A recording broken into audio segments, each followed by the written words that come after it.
नमस्कार दोस्तों, उजाला online education में आपका हार्दिक स्वागत है। और हम एक बार फिर आपके बीच हाजिर हैं एक नए वीडियो के साथ में। आज हम चर्चा करेंगे राजस्थान के सूचना आयोग के बारे में, क्योंकि अभी हाल ही में जो राजस्थान का मुख्य सूचना आयुक्त है वो नए बने हैं, अर्थात पुराने जो मुख्य सूचना आयुक्त की जगह नए सूचना आयुक्त बने हैं और 3 नए सूचना आयुक्त और एक मुख्य सूचना आयुक्त, चारों को चेंज किया है। इसलिए ये जो न्यूज़ है यथा राजस्थान सूचना आयोग है हमारे लिए इम्पोर्टेंट बन जाता है। तो इसलिए आज हम इसको शुरू से अंत तक पूर्ण इस राजस्थान सूचना आयोग के बारे में चर्चा करेंगे और इसके महत्वपूर्ण फैक्ट्स है जो एग्जाम में आने लायक है उस पर भी चर्चा करेंगे और आरएस मेंस के हिसाब से भी चर्चा करेंगे। उससे पहले वाले वीडियो में हमने जो जनवरी का शुद्ध सार है वो हमने अपलोड कर दिया है। शुद्ध सार जनवरी 2024 का हमने अपलोड कर दिया है। दोस्तों ये शुद्ध सार है, मैंने पर्सनली पूरी मेहनत करके पूरी शुद्धश्री सार 31 दिनों की मैगजीन पढ़ करके उसमें से इंपॉर्टेंट फैक्ट्स निकाल के और वो फिर शुद्ध सार बनाया है। उसके अलावा आपको शुद्ध सार में उस वीडियो के अलावा कहीं से भी पढ़ने की आवश्यकता नहीं पड़ेगी, क्योंकि मैंने उसमें A to Z important facts डाल दिए हैं, उससे बाहर कुछ भी नहीं जाएगा।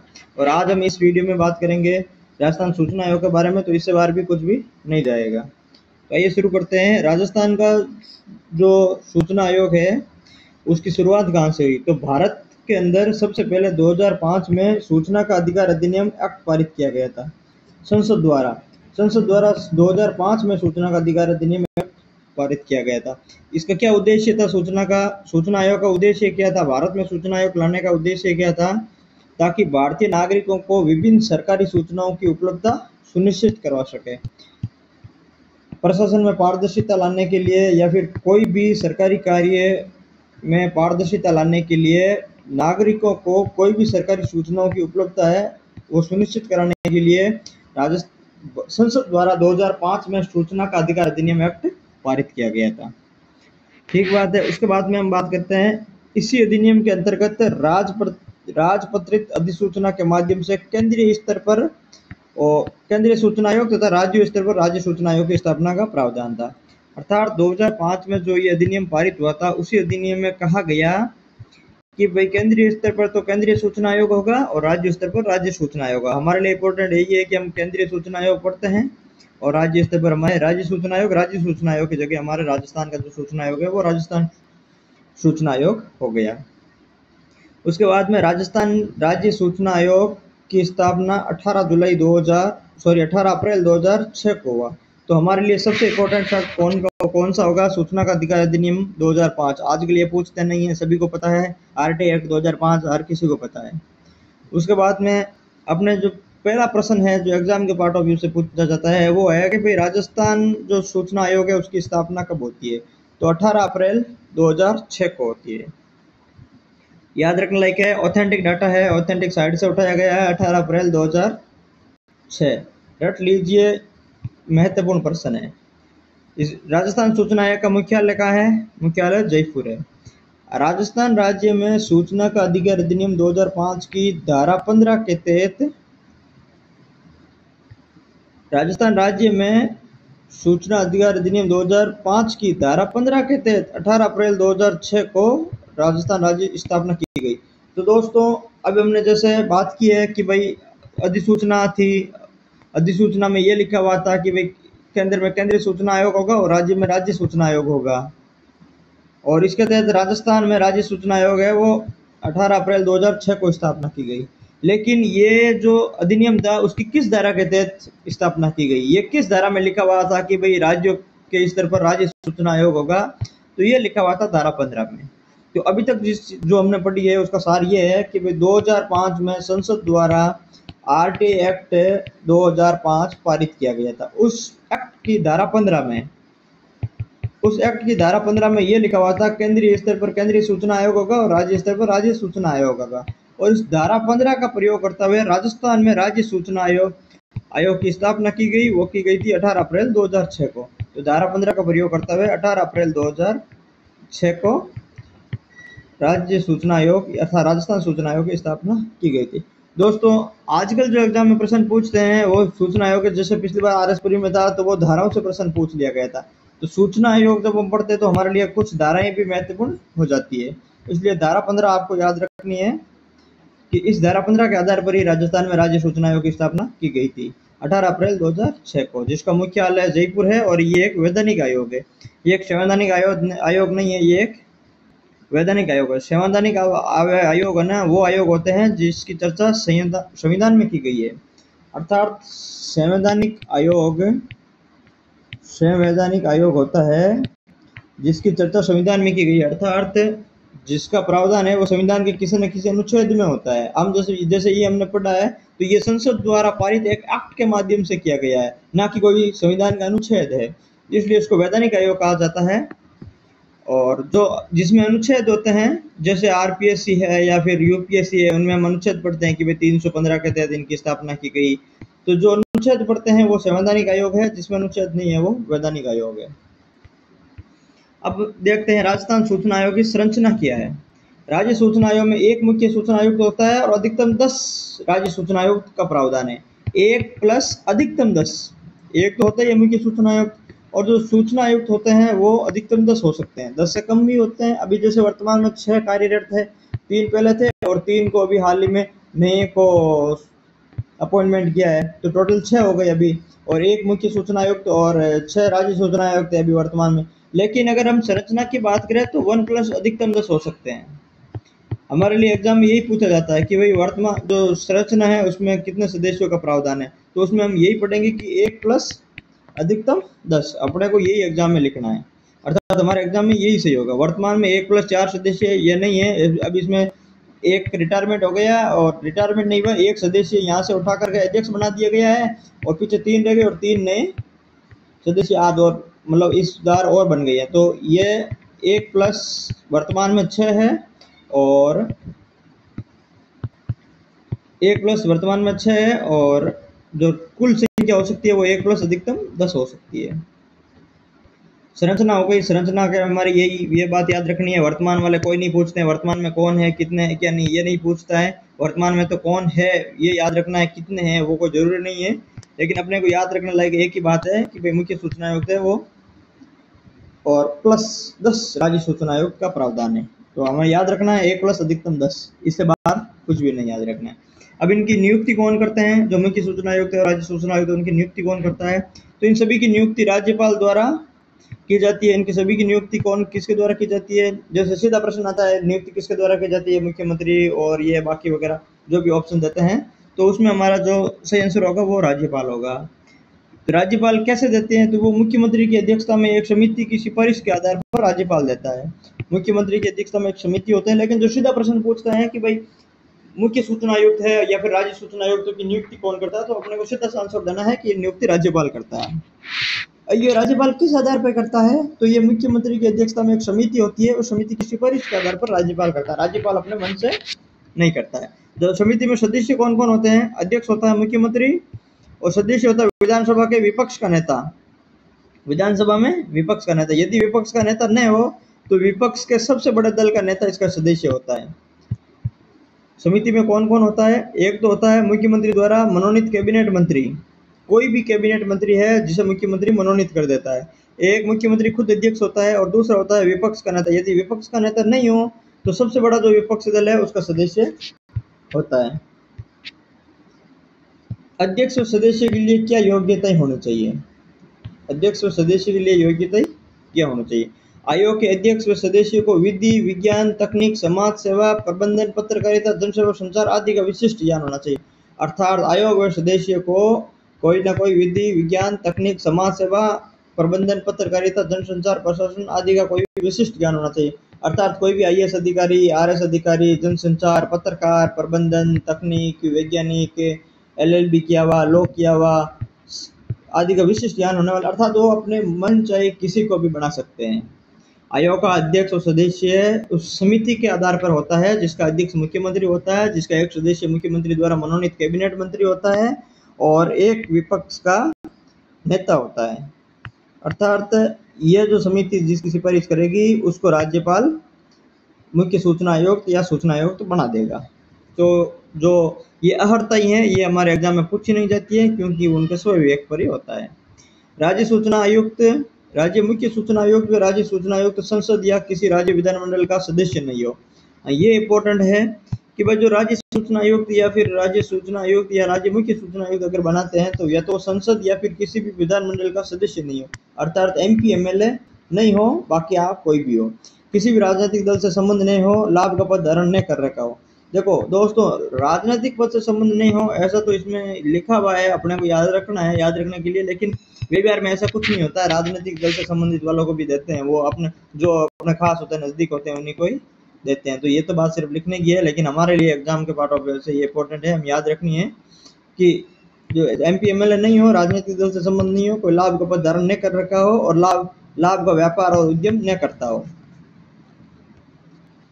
इसीलिए ये लाभ का व्यापार और उद्यम नहीं करते, इसीलिए कोई बिजनेसमैन वगैरह इनको ये नहीं बनाते हैं, कोई पत्रकार वगैरह बना देते हैं, या फिर ये मोस्टली है वो रिटायर्ड आईएएस या आईपीएस अधिकारी इन्हीं को बनाते हैं, क्योंकि ये कोई व्यापार उद्यम नहीं करते हैं, ये नौकरी के बाद में रिटायरमेंट हो जाते हैं, तो उन्हीं को इन पदों पर मोस्टली अपॉइंटमेंट करते हैं।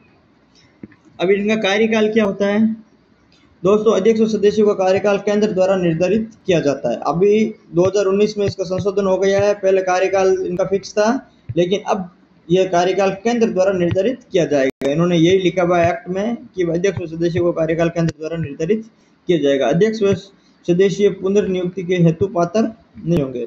अध्यक्ष और सदस्य पुनर्नियुक्ति हेतु पात्र नहीं होंगे, इंपॉर्टेंट है, अपने को याद रखनी है। कार्यकाल के संबंध में कार्यकाल केंद्र द्वारा निर्धारित किया जाता है, ऑप्शन में बाकायदा ये लाइन आएगी कि कार्यकाल केंद्र द्वारा निर्धारित किया जाएगा। अध्यक्ष और सदस्य पुनर्नियुक्ति हेतु पात्र नहीं होंगे, अध्यक्ष और सदस्य इसमें पुनर्नियुक्ति हेतु पात्र नहीं होंगे, ये भी याद रखना है। फिर इसको इनको पद से हटाने का वो क्या है, वो क्या सिस्टम है पद से हटाने का? तो दोस्तों, इनको पद से हटाने के लिए मुख्य सूचना आयोग या फिर कोई भी राज्य सूचना आयोग किसी भी समय राज्यपाल को त्याग पत्र दे सकते हैं। अगर उनको खुद को कोई इस पद पे नहीं रहना है तो मुख्य हो या फिर अन्य सूचना आयुक्त हो, राज्यपाल को हस्ताक्षर द्वारा लेख द्वारा त्याग पत्र दे सकता है। ये तो सिंपल सा हटाने का तरीका हुआ, जो पद खाली का तरीका हुआ, ये जो कोई भी कर सकता है। राज्यपाल से मुख्य सूचना व अन्य सूचना आयुक्तों को निम्न आधार पर पद हटा सकता है। अब ये तो क्या स्वविवेक से हटता है, इस्तीफा देना तो स्वविवेक का हुआ, लेकिन राज्यपाल किस आधार पर मुख्य सूचना आयुक्त यानी सूचना आयुक्तों को हटा सकता है? हमारे लिए ये इंपॉर्टेंट है कि किन आधारों पर राज्यपाल इनको हटा सकता है। तो सिद्ध कदाचार या अक्षमता, अर्थात सुप्रीम कोर्ट के जांच के उपरांत सिद्ध कदाचार व अक्षमता के आधार पर हटाया जाता है, और इनके लिए जब इन पर आरोप लगते हैं कदाचार या अक्षमता का, तो सुप्रीम कोर्ट की न्यायालय की जो एक समिति एक कमेटी है वो जांच करती है, और जांच के उपरांत इनको हटाया जाता है। दिवालियापन हो, अगर कोई दिवालियापन घोषित हो जाए तो इनको हटा सकते हैं। नैतिक चरित्रहीनता का दोषी हो राज्यपाल की नज़र में, अब इसमें इसका कोई भी जो है वो ठोस कारण नहीं है। अगर राज्यपाल की नज़र में नैतिक चरित्रहीनता का अगर वो दोषी होता है तो राज्यपाल उसको हटा सकता है। कार्यकाल के दौरान अन्य लाभ का पद धारण अगर कर लिया हो तो हटा सकता है। शारीरिक या मानसिक रूप से कार्य निर्वहन में असमर्थ हो तो भी हटा सकता है। तो ये राज्यपाल द्वारा इनके हटाने के आधार है, और एक अपना त्याग पत्र तो दे ही सकता है। अब इनके वेतन और भत्ते की बात कर लेते हैं। वेतन और भत्ते क्या है? मुख्य सूचना आयुक्त या अन्य सूचना आयुक्त के वेतन भत्ते या अन्य सेवा शर्तें केंद्र सरकार द्वारा निर्धारित किया जाती है। अभी हमने बात किया था कि भाई कार्यकाल है, कार्यकाल किनके द्वारा निर्धारित किया जाता है? तो केंद्र सरकार द्वारा कार्यकाल निर्धारित किया जाएगा, ठीक है। अब बात करते हैं वेतन भत्ते या अन्य सेवा शक्ति शर्तें, तो ये किनके द्वारा? ये भी केंद्र द्वारा निर्धारित किया जाएगा। 2019 में संशोधन कर दिया, तो हमारे लिए इंपॉर्टेंट बात हो गई कि भाई वेतन भत्ते प्लस कार्यकाल दोनों केंद्र सरकार द्वारा निर्धारित किया जाएगा। अपने को याद रखना है, वेतन भत्ते और कार्यकाल केंद्र सरकार द्वारा निर्धारित किया जाएगा। वेतन भत्तों व कार्यकाल के दौरान कोई भी अलाभकारी परिवर्तन नहीं किया जाएगा, अर्थात कोई भी जो है सैलरी और वेतन भत्तों में कमी नहीं की जाएगी। बढ़ाएंगे नहीं तो सेम रखेंगे, लेकिन अलाभकारी ऐसा कोई परिवर्तन नहीं करेंगे जिसमें इनको नुकसान हो। अब बात करते हैं वार्षिक प्रतिवेदन के बारे में। आयोग है जो सूचना आयोग है, अपना वार्षिक प्रतिवेदन राज्य सरकार को प्रस्तुत करता है, और राज्य सरकार प्रतिवेदन को विधानसभा के पटल पर रखती है। उसमें ये होता है कि भाई इस वर्ष ये सूचना, इतनी सूचना मांगी गई थी, हमने इतनी सूचना प्रोवाइड करवा दी, इतनी सूचना के लिए हमने मना कर दिया, वगैरह वगैरह जो भी डिटेल है उसको वार्षिक प्रतिवेदन कहते हैं। और वार्षिक प्रतिवेदन है वो राज्य सरकार को प्रस्तुत करता है मुख्य सूचना आयुक्त, और फिर वो राज्य सरकार उसको विधानसभा के पटल पर रखवाती है। वार्षिक प्रतिवेदन में सभी आयोगों में यही सेम सिस्टम होता है कि भाई वो राज्य सरकार को प्रस्तुत करता है, फिर वो पटल विधानसभा पटल पर लिखवाता है। जब आरपीएस की और कोई भी आयोग हो, सब में यही सेम सिस्टम होता है। अब बात करते हैं आयोग की शक्तियां व कार्य। राज्य सूचना आयोग एक क्या है? एक स्वतंत्र निकाय है। राज्य सूचना आयोग एक स्वतंत्र निकाय की तरह कार्य करता है। ये 10 शिकायतों की जांच करता है और उनका निराकरण करता है। राज्य सूचना आयोग एक स्वतंत्र निकाय की तरह कार्य करता है। ये 10 शिकायतों की जांच करता है और उनका निराकरण करता है। ठीक है, जैसे सूचना आयोग के मुख्य कार्य क्या है? तो पहला ये क्या करता है? निराकरण करता है। अर्थात यदि जन सूचना अधिकारी की नियुक्ति नहीं होने के कारण सूचना नहीं मिल पाई हो, किनका निराकरण करता है? जैसे इन्होंने ये बता रखा है कि भाई प्रत्येक कार्यालय में एक जन सूचना अधिकारी होना चाहिए जो लोगों को सूचना उपलब्ध करवाए मांगने पर। तो अगर जन सूचना अधिकारी की अगर कहीं नियुक्ति नहीं हो और जिस कारण उनको किसी व्यक्ति ने सूचना मांगी और सूचना नहीं मिल रही हो, तो उसकी वो शिकायत सीधा कहाँ करेगा? वो करेगा राज्य सूचना आयोग में। तो एक तो पहले राज्य सूचना आयोग इसकी शिकायत सुनता है। दूसरी, अगर उपेक्षित जानकारी प्राप्त नहीं हो, जो जानकारी उन्होंने मांगी है वो उन्हें पूर्ण रूप से जानकारी प्राप्त नहीं हो, तो भी वो सूचना आयोग में शिकायत करेगा। उपयुक्त समय में जानकारी प्राप्त नहीं हो, जिस जैसे 28 दिन में या 30 दिन में जो जानकारी देनी होती है, वो जानकारी अगर उन्होंने 30 दिन में प्राप्त नहीं हुई तो भी कहाँ जाएगा? सूचना आयुक्त के पास में। सूचना अपर्याप्त, झूठी या भ्रामक हो तो भी कहाँ जाएगा? राज्य सूचना आयोग में। अर्थात किनकी शिकायत करने के लिए? जिन्होंने सूचना दी है, जन सूचना अधिकारी, उनके विरुद्ध शिकायत करने के लिए कहाँ जाएगा? राज्य सूचना आयोग में। यदि किसी विषय में जांच करने के लिए युक्तियुक्त आधार है तो आयोग मामले की जांच का आदेश दे सकता है। अगर आयोग इन मामलों को पढ़ने के बाद में उनको लगता है कि किसी विषय में जांच करने के लिए ये ठोस आधार है, तो आयोग क्या करता है? जांच का आदेश देता है। निम्नलिखित मामलों में जांच करते समय आयोग दीवानी न्यायालय के अधिकार प्राप्त होते हैं। अब आयोग को किन किन मामलों में जांच करते समय दीवानी न्यायालय का भी अधिकार प्राप्त होता है? जैसे व्यक्ति को समक्ष प्रस्तुत होने का समन जारी कर सकता है। इनमें ये क्या कर सकता है कि भाई व्यक्ति को अपने जो आयोग में है या फिर अपना समक्ष प्रस्तुत करने का समन जारी करता है कि भाई इस तारीख को आपको पूछताछ के लिए बुलाया जाता है, इसलिए आपको आना है। तो अपने समक्ष प्रस्तुत होने के लिए समन जारी करता है। व्यक्ति को शपथ और साक्ष्य हेतु बुला सकता है। किसी भी व्यक्ति को शपथ या साक्ष्य हेतु बुला सकता है। किसी न्यायालय या सरकारी कार्यालय से दस्तावेज मंगा सकता है। तो ये निम्नलिखित मामलों की जांच करते समय ये क्या कर सकता है? दीवानी न्यायालय का अधिकार प्राप्त होता है। अधिकार कैसे? जैसे समन जारी करता है तो ये न्यायालय के अधिकार है समन जारी करना, फिर भी ये कर सकता है। इसका मतलब है इनको दीवानी न्यायालय के अधिकार प्राप्त हो गई, तो ये समन जारी कर सकता है। शपथ और साक्ष्य के लिए बुला सकता है। किसी भी न्यायालय या सरकारी कार्यालय से दस्तावेज ये मंगवा सकते हैं। आयोग जांच करते समय सार्वजनिक दस्तावेज प्रस्तुत करने को कह सकते हैं। तो ऐसा करना अनिवार्य होता है। जब आयोग ने अगर कहा है, जब इनको दीवानी न्यायालय का अधिकार प्राप्त होता है और जब इन्होंने कहा है कि भाई सार्वजनिक दस्तावेज प्रस्तुत करो, तो ऐसा करना अनिवार्य होता है। ये किसी न्यायालय या सरकारी कार्यालय से दस्तावेज मंगा सकता है। किसी व्यक्ति को शपथ या साक्ष्य के लिए बुला सकता है। किसी व्यक्ति को समक्ष प्रस्तुत का होने का समन जारी कर सकता है। अगला कार्य, आयोग को लोक प्राधिकारी से अपने निर्णय का अनुपालन सुनिश्चित करने हेतु निम्नलिखित शक्तियां प्राप्त हैं। लोक प्राधिकारी होता है वो जो इनके अंडर में जो अधिकारी होता है, जन सूचना अधिकारी से ऊपर होता है, उन्हीं को लोक प्राधिकारी कहते हैं। से अपने निर्णय का अनुपालन सुनिश्चित करने के लिए शक्तियां प्राप्त है। जैसे किसी विशिष्ट रूप में सूचना तक पहुंच उपलब्ध करवाना, लोक सूचना अधिकारी की नियुक्ति हेतु सार्वजनिक प्राधिकारी को आदेश देना, अभिलेखों के प्रबंधन में परिवर्तन करना, कतिपय सूचना या सूचना प्रवर्ग को प्रकाशित करना, आवेदनों को निरस्त करना, अधिनियम की अनुपालना के संबंध में लोक प्राधिकारी को वार्षिक रिपोर्ट लेना।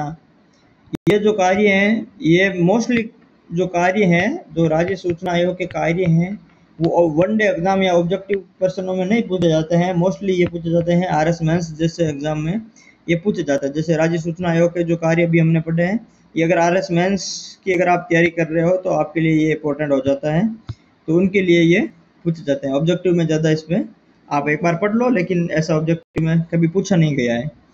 सूचना का अधिकार अधिनियम का पालन नहीं करने वाले लोक प्राधिकारी के खिलाफ आवश्यक कार्रवाई कर सकता है।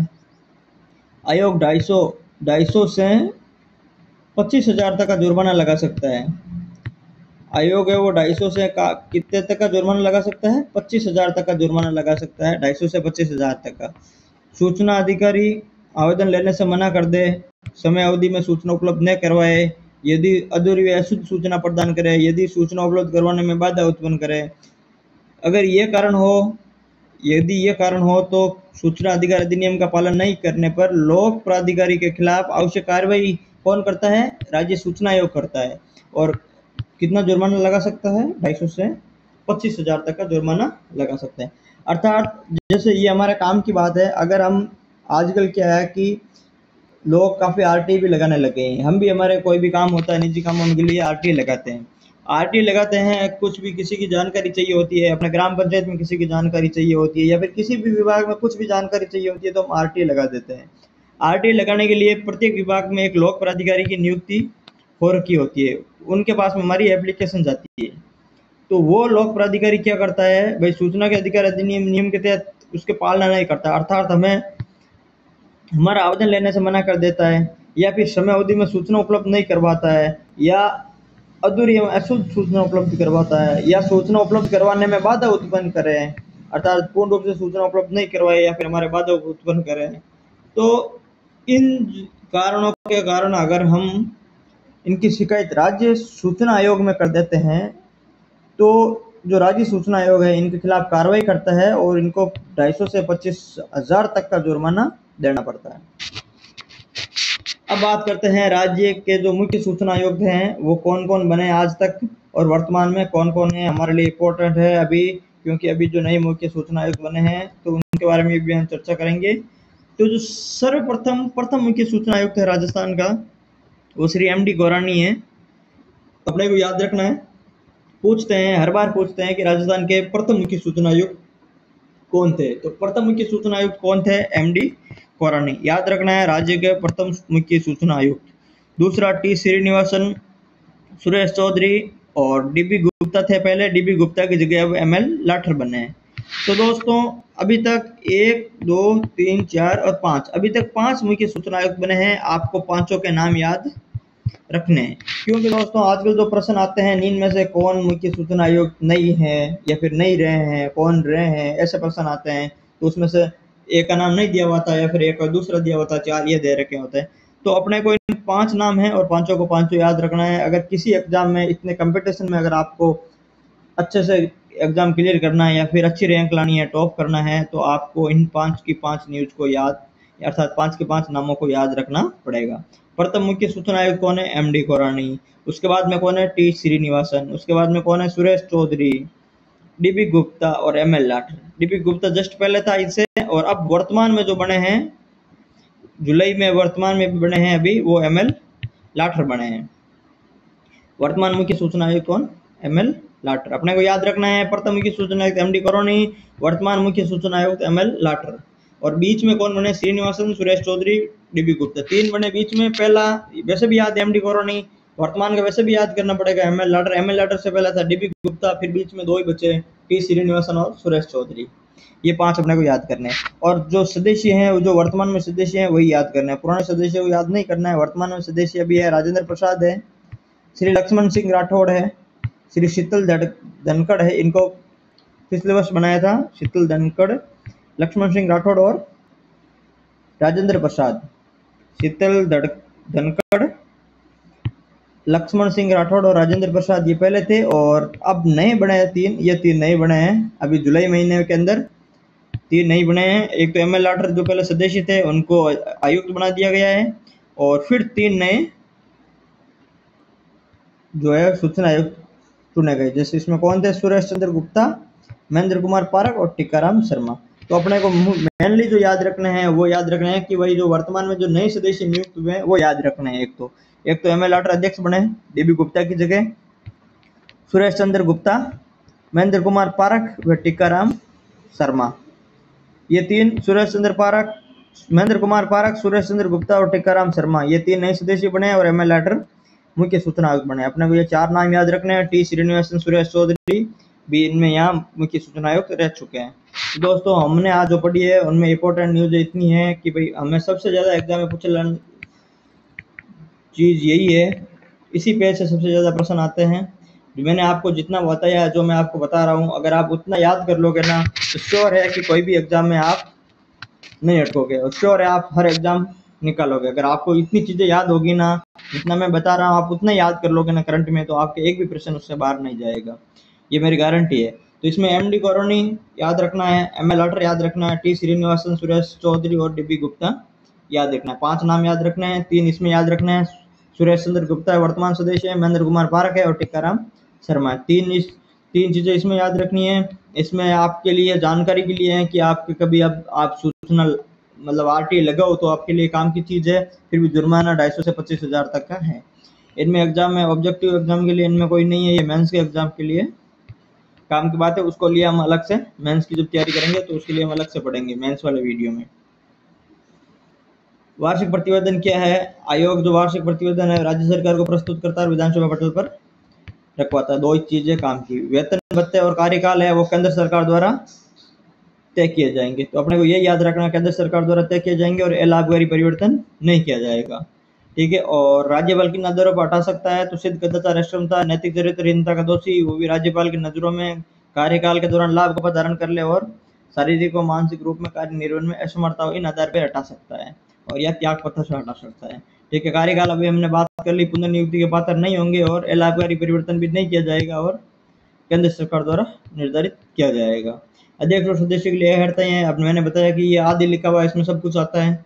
और बस अपने को यही ध्यान रखना है कि भाई एक संसद और विधानसभा का सदस्य नहीं हो, अर्थात एमपी एमएलए नहीं हो, राजनीतिक दल से संबंध नहीं हो, लाभ का धारण नहीं कर रखा हो, व्यापार उद्यम नहीं करता हो, ठीक है। और नियुक्ति है, नियुक्ति राज्यपाल द्वारा की जाती है, एक समिति की सिफारिश पे की जाती है। ये समिति की जो है वो 100% याद रखना है, समिति में कौन कौन है 100% याद रखना है। नियुक्ति वाला पेज भी 100% आपको याद रखना है। राज्यपाल करता है और मुख्यमंत्री की अध्यक्षता की सिफारिश के आधार पर करते हैं। समिति की अध्यक्ष होता है मुख्यमंत्री होता है, सदस्य विपक्ष का नेता होता है और मनोनीत कैबिनेट मंत्री भी होता है।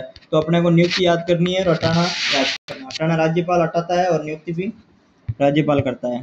इसके अलावा संरचना याद करनी है, 1+10 है, अधिकतम 10 हो सकते हैं, वर्तमान में 1+6 कार्यरत है। धारा 15 के तहत इनकी स्थापना की गई थी, 18 अप्रैल 2006 को इनकी स्थापना की गई थी और एक्ट है 2005 से सभी को पता है और 18 अप्रैल 2006 में स्थापना की गई थी। बस राज्य सूचना आयोग में आपको सिर्फ इतनी ही चीजें याद रखनी है, इससे एक भी प्रश्न ऑब्जेक्टिव में बाहर नहीं जाएगा। और मिलते हैं दोस्तों जल्दी एक नई वीडियो के साथ में और फरवरी का सुजस सार के साथ में। धन्यवाद।